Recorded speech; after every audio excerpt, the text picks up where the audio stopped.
In part 27 of Fire Emblem Engage, we start with Nell talking. Nell is trying to convince him to not go through with the whole plan because, life was already kind of good and literally everybody is dead, so he'd rule in literally empty world. But Nell is crazy and doesn't care and just ignores all their time together and bonding and all that. Then Nell reveals that he isn't actually Nell's twin, Nell, but actually there was another twin who was tasked by Sombron to stay with Nell and fulfill his plans if he couldn't. Nell then flips between fondly cherishing their time together and then talking about how he's going to become Sombron's heir and how proud his dad will be and stuff like that. Illyr then arrives to stop Nell, but it turns out that Nell actually needed Illyr here since he requires all the emblems, and the Divine Dragon put a ward on one of them, preventing something like this from happening. The only one who can remove this ward is a Divine Dragon. After threatening Nell's life, Illyr finally agrees and breaks the seal. After breaking the ward, the Four Winds show up. Well, kinda. We get a flashback to a scene near the end of the last episode where they were all breaking the comms and meeting in the middle. Suddenly, Mavier pulls out a warp staff, and he warps them one by one before they really know what's happening.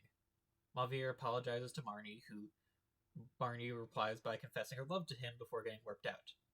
That's an adorable little moment, so long as you don't look at their ages. I'm glad they addressed the warp staff, because a lot of these games seem to skip over actual game mechanics for this. So since they addressed the warp staff, clearly Mavier will still use a rewarp staff, right? Right? So only 3 return to help Illyr.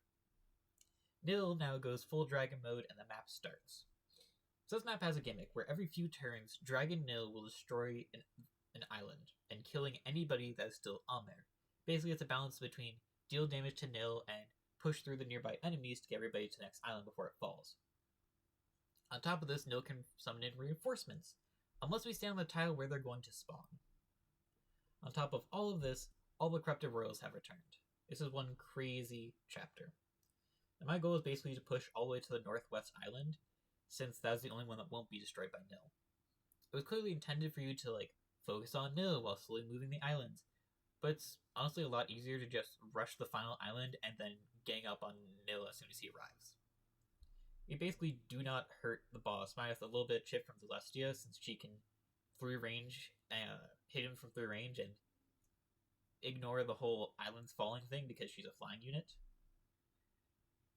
Now, since Nil shows where he's going to be the turn before he changes islands, we basically just prep everybody next to his landing site, and as soon as he arrives, he just unleash a bunch of engaged attack and burst down his first health bar.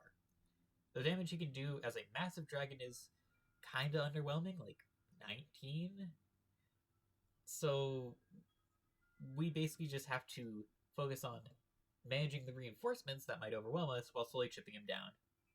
Finally, Illyr finishes him off, since apparently I didn't realize this, but the Liberation, his unique weapon, gets a massive damage buff for this map only. I'm a bit dumb, I could have probably finished this a lot earlier. Anyway, Illyr finishes him off, and that ends the map. Nil then sits there depressed, having failed to even beat us as a massive dragon with the power of all the Emblem rings. And Nil then explains that the original Nil died a long time ago, and that this Nil, the one currently speaking, was actually born without a twin, and so he took the original's place. Nil and Nil have one last chat before the inevitable execution. Nil then suddenly kills herself, as this way Nil will have achieved his original goal. She doesn't have to experience the loss of another loved one. Nil then dies, her last words asking what Nil's real name was. He reveals his name is actually Rafal. Distraught over Nil's death, Illyr reveals that something similar actually happened to him, but his mother was able to transfer her power and brought him back to life. Rafal then decides to do the same no matter how long it takes, as he truly did build a bond with her over time. Illyr then offers him to return to our world whenever he wants. The remaining 3 winds actually decide to join us, since literally everybody else is dead, corrupted, or both. Soon after we return, Nil and Rafal actually arrived. We're shocked at how quick they returned, but Rafal reveals that it's actually been 1,000 years for him, and the two decide to join our cause.